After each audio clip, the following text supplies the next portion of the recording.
శర్మిలమ్మ ఈరోజు తెలంగాణ ఎలక్షన్ల నుంచి మొదలుకొని చర్చలు జరుగుతూ ఈరోజు అధిష్టానము ఢిల్లీకి రాహుల్ గాంధీ అదేవిధంగా మల్లికార్జున ఖర్గే వాళ్ళ ఆధ్వర్యంలో కాంగ్రెస్ పార్టీ తరఫున కాంగ్రెస్లోకి వైఎస్ఆర్సీపీ పార్టీ శర్మిలమ్మ ఈరోజు విలీన కార్యక్రమం ముగిసింది.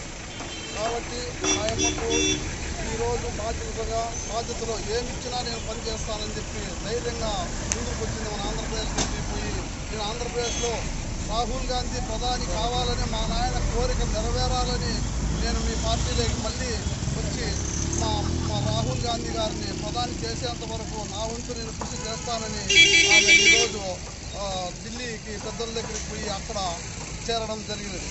కాబట్టి కాంగ్రెస్ పార్టీ చాలా అవసరం మనందరికీ. కాంగ్రెస్ పార్టీ చాలా అవసరము.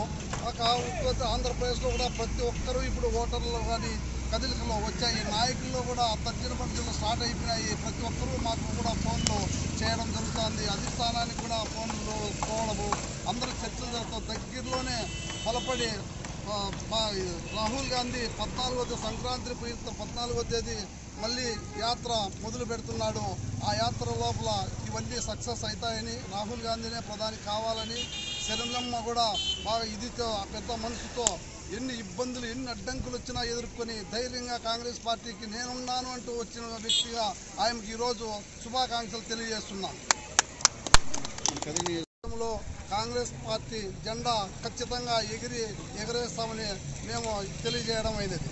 కాబట్టి ప్రతి ఒక్కరు మండలం అయితే నియోజకవర్గం తరఫున అందరికీ గడప గడపకు మేము మా ప్రోగ్రాం కూడా ఇంటికి మేనిఫెస్టో 10 హామీలతో కూడిన మేనిఫెస్టో తయారవుతుంది. జనవరి 14 తర్వాత మేము కూడా ప్రతి గడప దొక్కుతామని ప్రజలకు తెలియజేస్తున్నాము. ఓటర్లు దయచేసి గమనించి మీరు కాంగ్రెస్ పార్టీని ఆశీర్వదించాలని మరీ మీరు కోరుకుంటున్నాం.